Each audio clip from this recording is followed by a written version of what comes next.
Breast augmentation surgery has been around for many, many decades, but it's had a bit of a rocky history, particularly with silicone implants.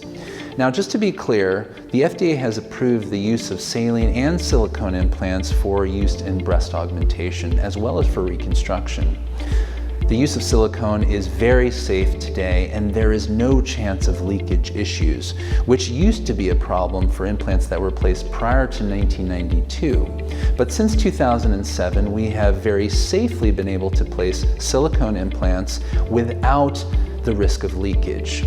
Now, there are 3 different approaches to performing breast augmentation, and it has to do with the position of the incision or the scar. The most common position to place the scar is in the natural underfold of the breast. That's safe, effective, and it gives beautiful results. And the scar is essentially hidden because the breasts come down and cover the scars.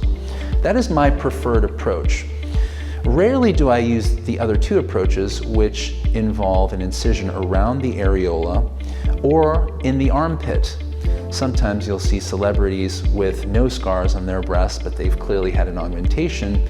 Look in the armpit area because the scar is probably there. Now, only saline implants can be placed through an armpit access incision. I don't use that approach because the armpit is generally not as clean an area as the natural underfold of the breast. Now, the other decision to make is where to place the implant, either above the muscle or below the muscle.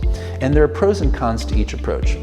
Placing the implant below the muscle involves a little more discomfort, but the upside is a bit more natural contour and transition from the upper breast area to where the implant lies. If the implant is placed above the muscle, then the recovery is a little bit easier, but the downside is that oftentimes the edge of the implant can be visible, particularly in patients who are starting with a fairly small breast volume, such as an A or a B cup.